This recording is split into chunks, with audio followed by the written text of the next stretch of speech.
I'm Jenny-Jaymes and my sidekick, Christian Cano, partner in crime, is coming up next.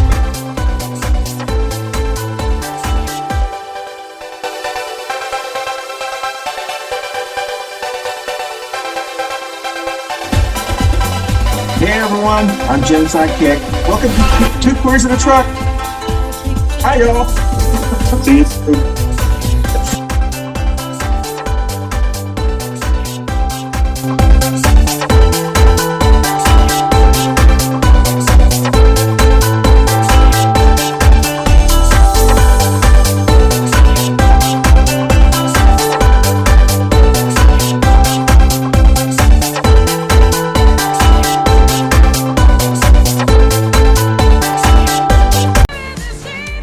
Good morning, everybody. It is Two Queers in a Truck time, and it's already the end of August. If you're back at home, it's August 28th when this is being dropped.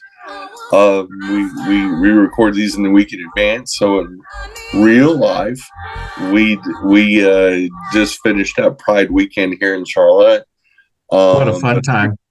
But if you're seeing this, it's we're getting closer and closer to Labor Day weekend, which is kind of the official, unofficial end of the summer, and most schools have gone back to school and the whole nine yards, and we're starting to see some fall weather in some places, and it's football season, all the accoutrement, the spice lattes,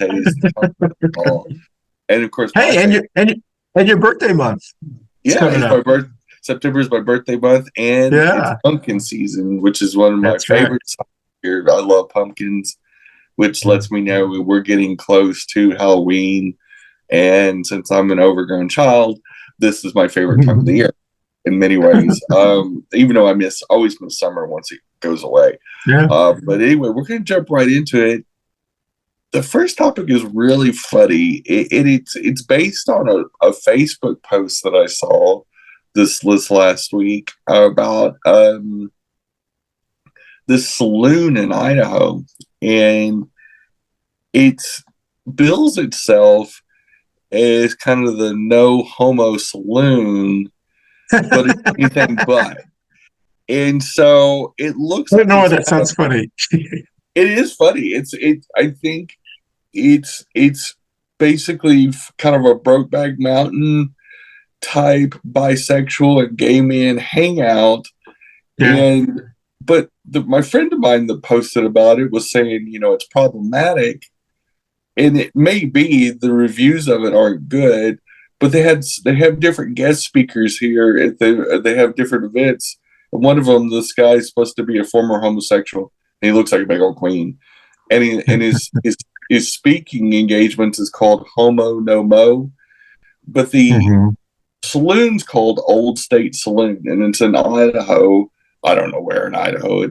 I don't know if there really is any real cities in Idaho. So it's one of the states, big sky states. But they had another speaker called Ian Carroll, and looks like it's just full of conspiracy theories. And it looks like basically where white, down low, gay men and bisexual men go in Idaho to hang out and not do homo things, even though it sounds like homo thing.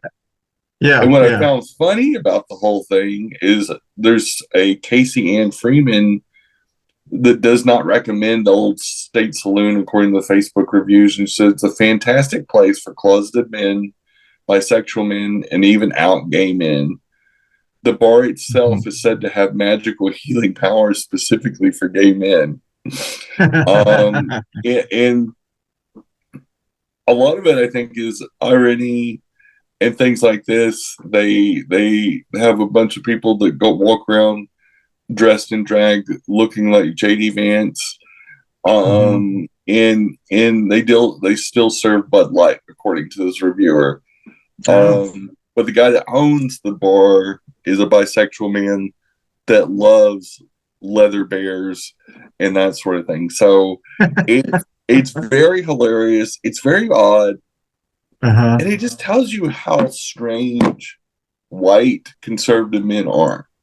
That they had to have a gay bar that's not a gay bar and trying to celebrate heterosexual awesomeness by hanging out with men.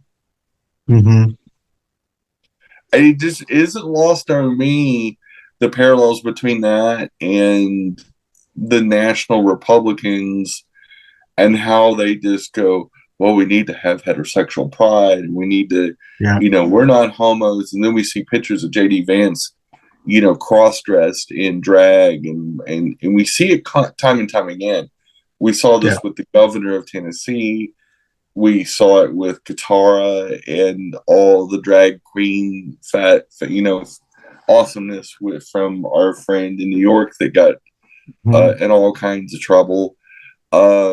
We see this with the two not gay senators from South Carolina, and Lady Grant and Lady Tim Scott, and getting married, going to extremes to where Tim Scott is marrying this beard to cover up his gayness. So he thought that somehow, even though he's a gay black man in the South, he was going to get the presidential nomination over a clearly gay man like J.D. Vance. And it's so mind-boggling. They work so hard at not being what they are that they're so in the closet, they're almost going out the back door of the closet and still being openly gay. Yeah. The mathematics on it alone just is mind-boggling. Like, 2 + 2 makes gay. I don't know. It's just, it's funny as hell because it's just like some of these guys really work hard at coming off as gay, being queer. And it's kind of sad, but they do it to themselves. That where all the anti-trans hate's coming from is a lot of Republican white gay men and us groomers.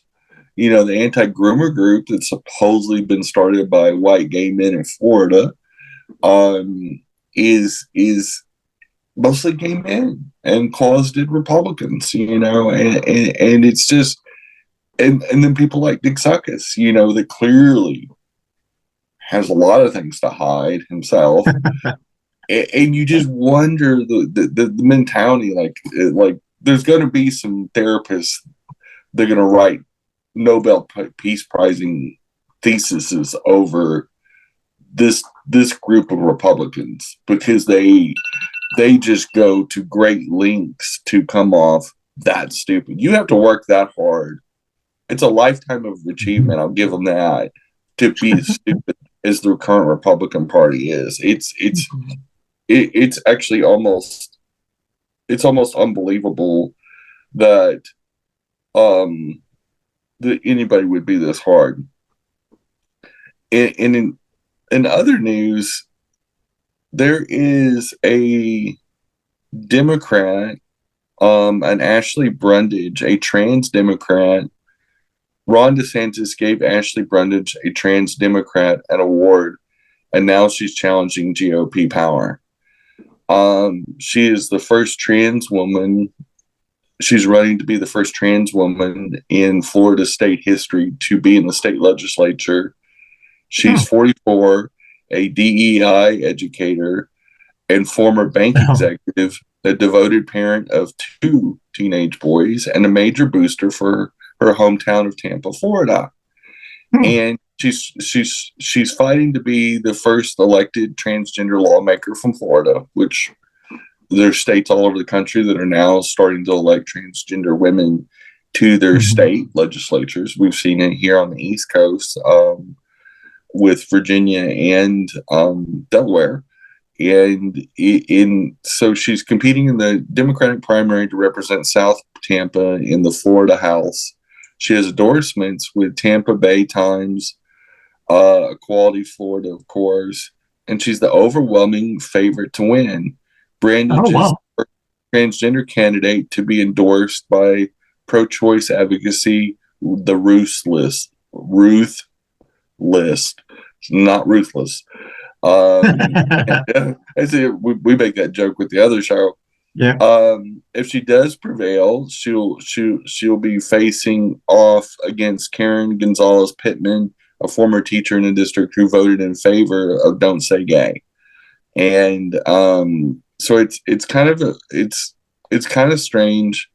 It's definitely something that is very, very bizarre. And she in 2022 she received the Spirit of Community Award from the Florida Commission on the Status of Women for bringing tens of millions of dollars to the Tampa Bay area with the International Economic Empowerment Conference. And she got a letter of congratulations from Governor Ron DeSantis for this award. Yeah. This transgender candidate. I don't think he knew she was trans, though. He did not. And so the irony again is our opponents, and I guess the theme for the day is our opponents, the Republicans, aren't that smart. They go so hard to being anti-gay and anti-trans. It reminds me of my sales career when sometimes you have to find out when the customer's saying no, you have to ask them what they're saying no to. Especially if you just sat down and done a presentation and you're 2 minutes into a 90-minute presentation and already saying no, and you have to look at them and go, what are you saying no to? We haven't gotten far enough. You don't even know anything about me, the product, or anything. And you have to wonder if Republicans even understand what LGBT is, what it's not, what is abortion, what is women's health care. I don't think they're smart enough to even know. They consistently say stupid stuff. There's the famous Texas legislature that I can't remember his name, but he didn't even know what ovaries were. He didn't know, like, he's going, wow, women, if people have ovaries, and it's a major problem. And of course, the whole legislature that did know was laughing audibly at him, and he had no idea why they were laughing. Like, it's to the point where there's so much of ignorance amongst Republicans, and we've seen this with MTG, we've seen this with Boebert, we've seen this with so many of their politicians. They're so dumb, they're laughable. They've turned into cartoon characters. They literally, it's almost like they're cosplaying politicians. Because when they say these really dumb things, you just kind of look at them, including JD Vance, and you just realize, oh gosh, they really are that dumb. They're not pretending to be dumb. They really are dumb. That we as a people need to recognize. The reason I'm talking about is we need to recognize how dumb they are, how ignorant they are, and say, this is what disqualifies them. This is why you should pick me, is that my opponents don't even understand the issues. They don't even talk about the issues. And they talk about everything but the real issues. And you don't want somebody in office that doesn't even know what the question is. That's scary. That somebody runs for an office, it does not know what the issues of their district or state or their country is. And they don't understand anything about the border. They don't understand about anything about migrant work. And it's really, really scary that they make up half of our political equation in these days and times. But we'll be right back with some more Two Queers in a Truck right after this message. Hey, y'all. Thanks for watching Coffee and Pandosi, but I wanted to talk about something personal. I have started a company with a business partner of mine called Java Notes Records. And we have an Instagram page, and in our biography, or as the cool kids call it, the bio, we have a link to our Indiegogo page. If you go onto our Instagram or our Facebook, we have a campaign going for our Indiegogo, and it's helping us start this company that's going to help so many people between employment, charitable events, things of that nature. We're really doing this for our local community and really trying to help others and create a job for me too. But if you would go to our Instagram page for Java, like JVA Notes Records, and I would appreciate the support. Thanks for listening. All Bye, right. y'all. So Instagram and Facebook, Java Notes Records. Right. Got it. Java Notes Records. All right. Thank you. Hey, everybody, you can catch us on your favorite audio podcast platform, Spotify, and all Apple Store, the Google machine, and whoever else does podcasts. We're on there. We broke in, and we're staying. So enjoy the Two Queers in the Truck on your favorite audio podcast platform. Thanks for listening or watching. Bye, boo. Happy Pride. And we are back, but I don't know. It's kind of an epiphany when you read this kind of stuff and you realize their tactics and everything that they do is just, it's laughable. If they didn't have access to power, it'd be laughable. But speaking of laughable, is that size definitely matters to Trump.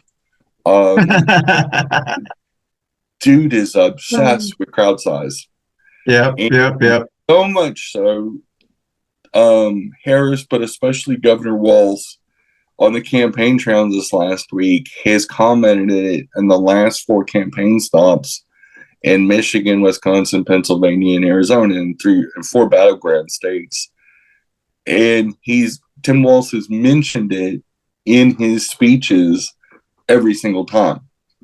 Mm-hmm. And he talks about how awesome the crowds are, but he also takes a little jab at the dumpster.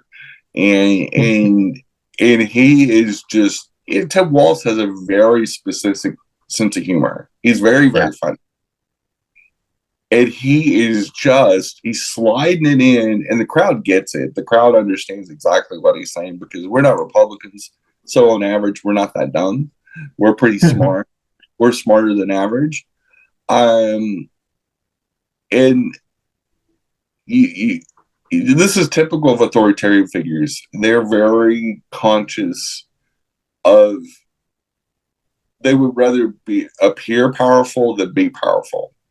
They're very performative, like the little dictator in North Korea. He's real, like he'll have people put in firing squads for making fun of him. He's very, very sensitive. Putin's the same way. He does not like political dissent. If you push back, he will have you arrested and thrown in a Siberian, stalag. And Trump's no different. He in 2016 it was lock her up, and he can't handle criticism, and he can't handle appearing less than, because he already is less than. Yeah. He's literally the dumbest president we've ever had. He has those little grubby little hands of his, McLittle hands, and according to Stormy Daniels, that's not the only little appendages he has. And she's not the only one to report that. Yeah. And Hitler was known for having a micro penis, and maybe that's what caused a lot of my angriness. So maybe Trump's got a lot more in common with Hitler than we thought. He definitely goes to the kids section when he buys gloves for the winter. And I think, he's just so obsessed that he even runs with stories, and we've talked about this on the shows before, about running with false stories of airport workers saying, "Oh, there wasn't really a crowd there," and come to find out they were just a MAGA fan, and that not only was there a crowd, but there's multiple videos, multiple pictures, as Brian Tyler Cohen said on his show this week. There's so much photographic and video evidence of these rallies. You can't deny it unless he's going to try to convince you that you can't see with your own eyes. And it's just like January 6th. Oh, it was a bunch of Democrats that did it. Well, yeah, I'm sure a bunch of Democrats are wearing Stop the Steal t-shirts made by Republicans.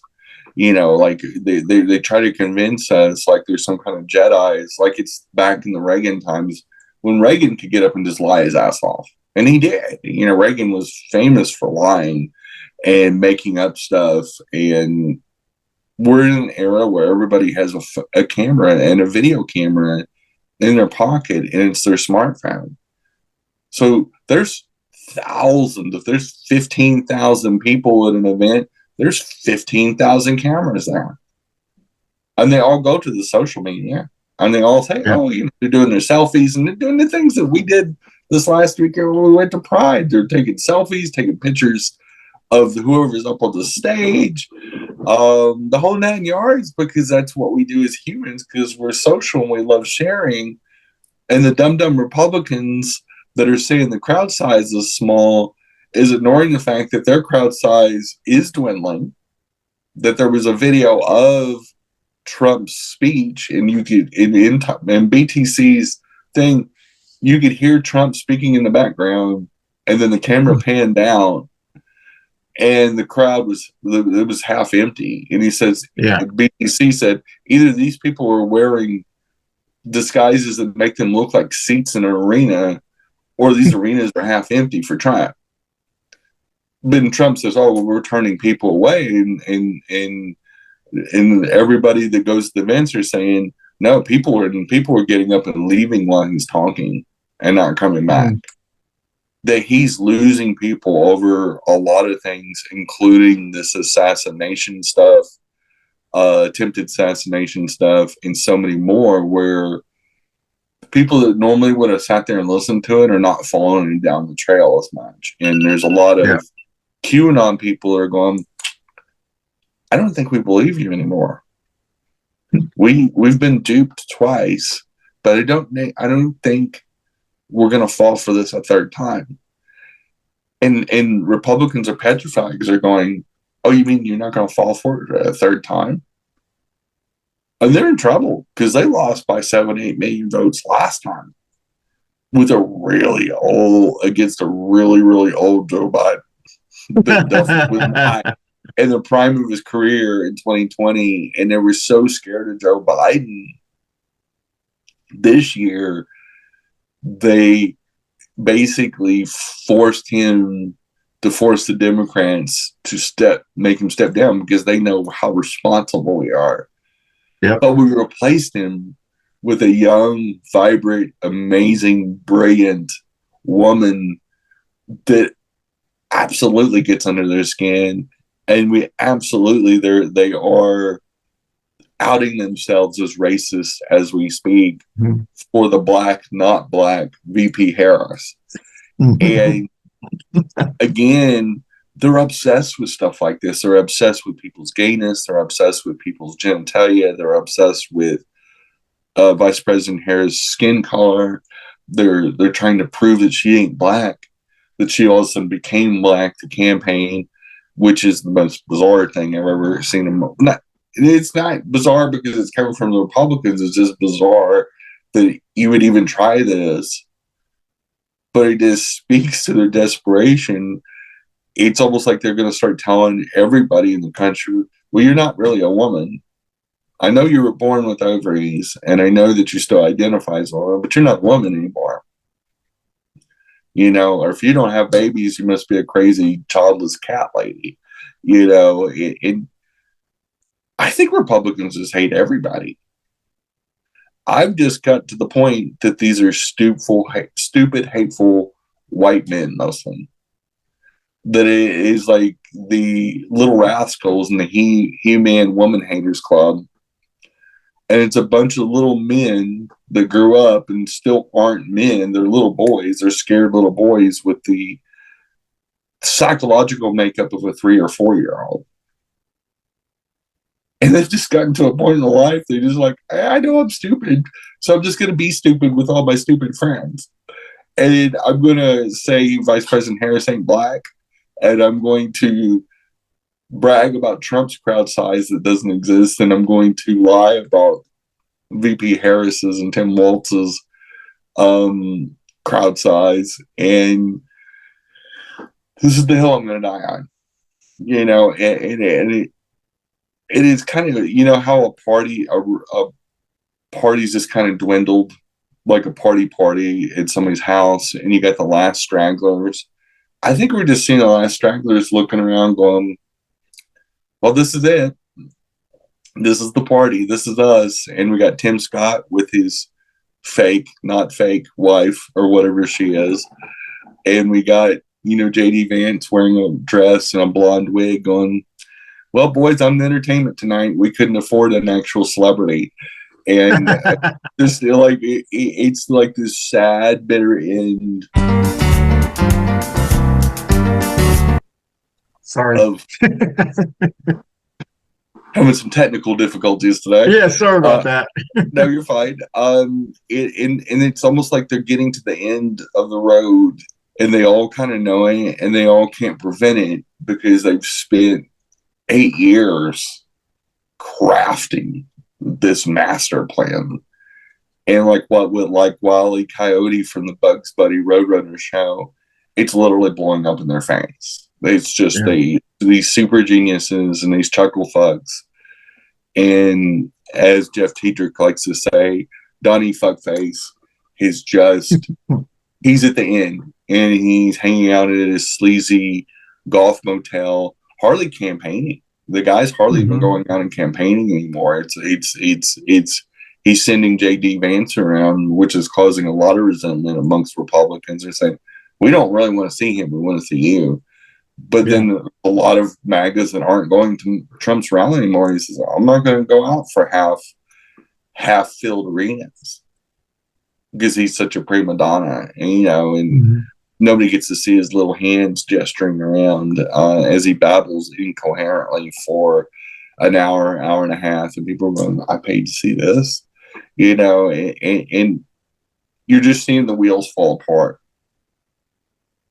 And I love it. I love petrified of VP Harris. I love that they're scared of this powerful, strong woman, and that she has just rallied the Democrats. She's rallied the Democrat Party, and having this phenomenal. So, we're recording this during the DNC's convention week in Chicago, and I haven't been watching them, but I just watched the highlights the next day because the media talks about it ad nauseum anyway. And I can watch everything I want to watch. I don't want to sit through hours of it on end because I just can't.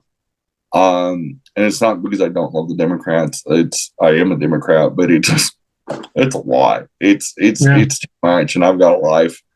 And I already know who I'm gonna vote for. I'm gonna vote blue from top to bottom of the ticket. So my mind's already made up, already going with my list, and I know I'm not voting the other way. But we'll be right back. We're up against our second break, and we'll be right back with some more Two Queers in the Truck. Hey everyone, thank you so much for watching us on Two Queers in a Truck. Don't forget, you can watch us anytime at your leisure on our video podcast platforms like Facebook and YouTube, but you can also listen to us, either this show or any of our past shows, on our audio podcast platforms like Apple, Amazon, Google, Spotify, and all of the other ones. So once again, thank you for watching Two Queers in a Truck. I hope you enjoy our show. Hey everybody, you can catch us on your favorite audio podcast platform, Spotify, and all Apple Store, the Google machine, and whoever else does podcasts. We're on there. We broke in, and we're staying there. So enjoy the Two Queers in the Truck on your favorite audio podcast platform. Thanks for listening or watching. Bye-bye. And we are back. In the news is our old friend, disgraced former representative George Santos. He is facing, he fucked around, and he committed fraud and all this kind of stuff. And he said he would never do a plea deal. Well, as we know, he was never a drag queen, even though there's 1,000 pictures and videos of him being a drag queen in Brazil. But he's now facing $579,000 in penalties, and he faces up to 8 years in prison. But the gay, not gay George Santos, the good thing about it, for the next 2 to 8 years, he's going to get all the gay sex he wants. And he won't have to worry about that. Second of all, he can be the cell block drag queen. Nobody's going to take pictures of him because they don't have camera phones in there. But he's going to cut a plea deal on the 23 federal charges of campaign finance fraud. And everybody's saying he's going to see a minimum of 2 years in prison, and he could see up to 8 years depending on how the judge finds. And his sentencing hearing is going to be scheduled for February 7th, 2025. He has to pay $374,000 in actual restitution to the money he stole, and roughly $205,000 in criminal forfeiture. So he said in his statement, "It's clear to me now that I allowed ambition to cloud my judgment, leading me to make decisions that were unethical and guilty." So Santos has gotten to the find out part of his life and is also in the news for another reason. He's claiming that JD Vance's drag pics aren't drag. So the not drag queen that's going to prison is saying, well, y'all, I know what drag is. Like the old Lloyd Benton. What does he think they are? What does he think they are then? It's so there is an article on it. It's talking about George Santos, and he is saying that whereas JD Vance was definitely a party, he was definitely dressing up as a woman, but that it's not considered drag. And he's trying to make the point that since it's not considered drag, he shouldn't really be disgraced for it. And he says it's definitely not drag. It's a very amateur ensemble. So I guess he's trying to make the point is that, in fact, he was quoted as saying, "Holy crap, it is bad drag. That it's not really drag. It's just in a backwards way. He's trying to defend JD Vance by saying it's not drag, and the drag's so bad that it's not really drag. So we should kind of give him a free pass."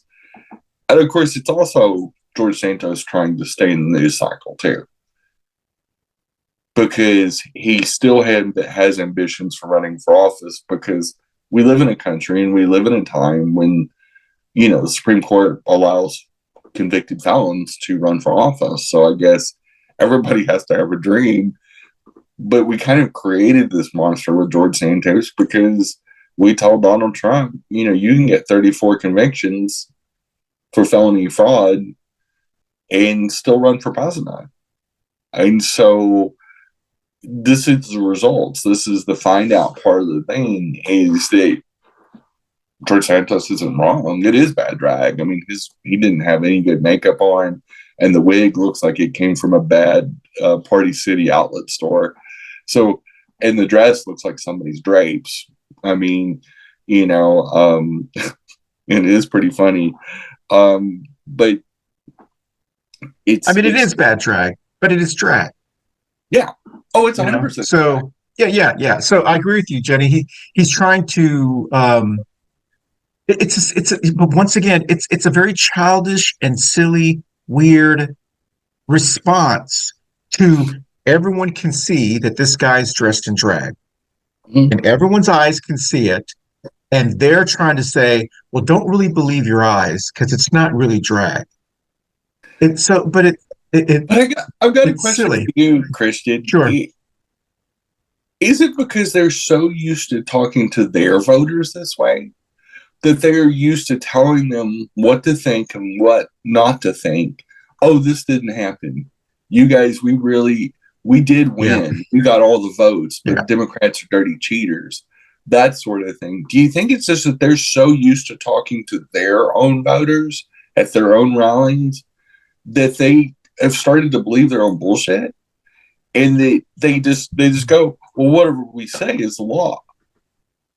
I think it's a combination of that, but it's also um, them themselves.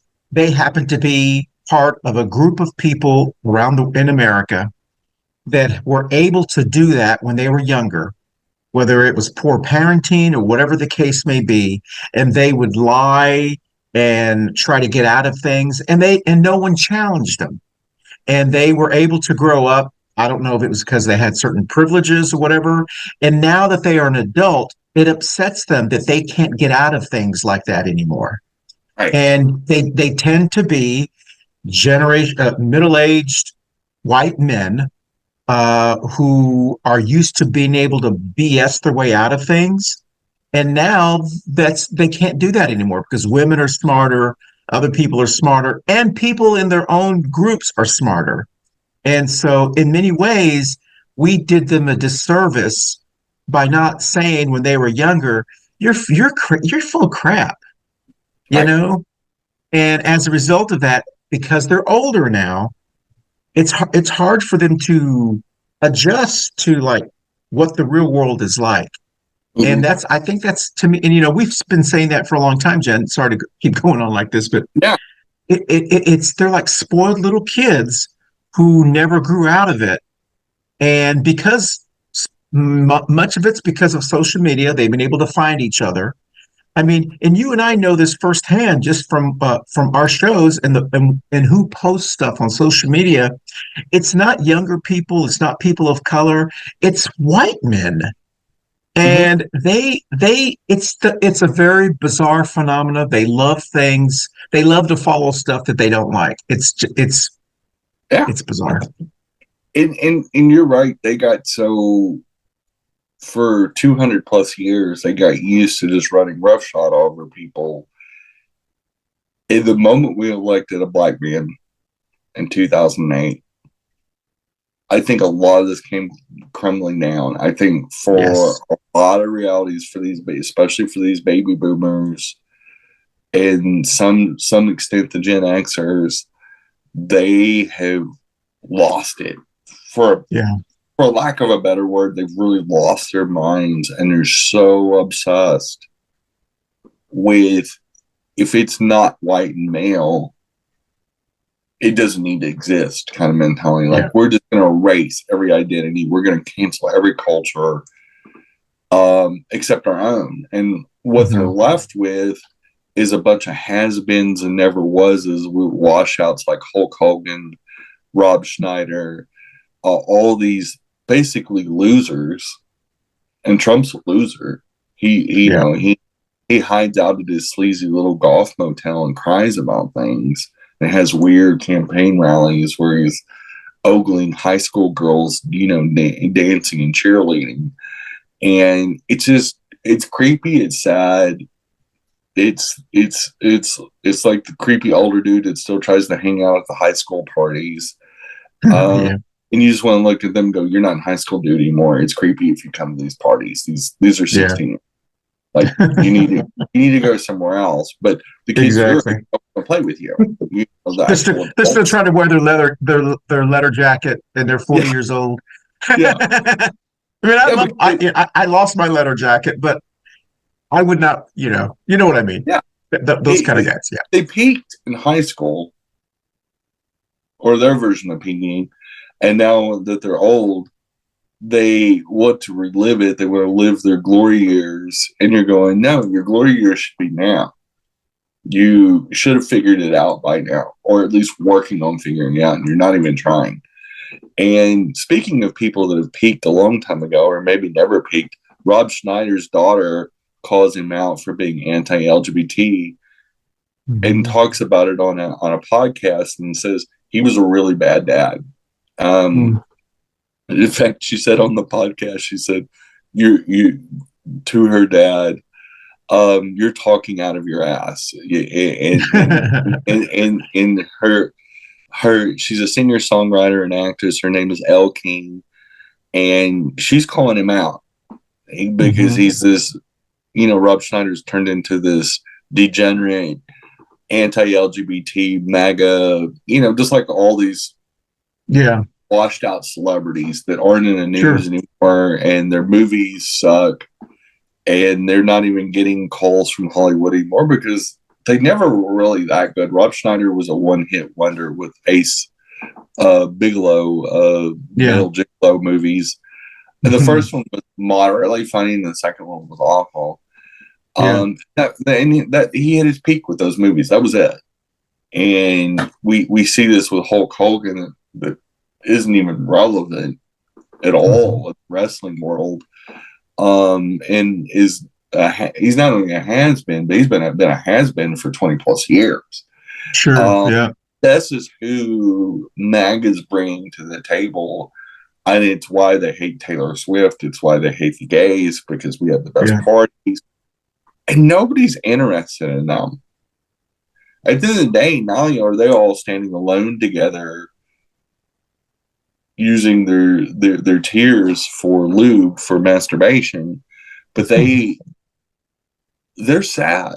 And it's the loser celebrities and it's the losers in life that are the last MAGAs. Kind of like the members only jackets from the 80s people were still wearing in 1998, and you look at them and go, oh, that's the last member. That's this crowd. They're the last. That's right. And it's sad. It's pathetic.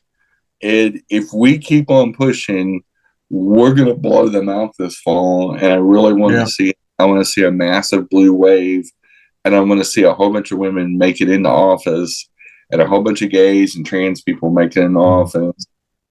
And let's just take back this country and do the right thing by our country. And that's the ultimate in patriotism, which is public service. If you really want to be a patriot, you need to serve your country in some way, whether it's teaching, whether it's being the best janitor you can, the best neighbor you can. That is how you become a patriot, when you can stand up to a crowd and say, I love you. I love thy neighbor. That's how you're a hero, is showing up. And MAGA doesn't get it. And of course, the crowds aren't showing up. So there it is. But that's all we have for Two Queers in a Truck this week. And we'll see you guys next week. In September. Wow. In September, no less. Bye, y'all. Bye, Boo. Bye, y'all. Bye, Boo.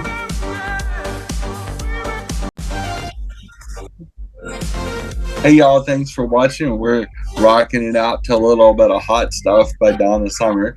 And speaking of that, summer is going away, but it's still hot out there in some parts of the country. And y'all be safe as we're approaching the Labor Day weekend and all of that. And we'll see you next day. See you next week. Thanks for listening. Bye, babe. Bye, Boo.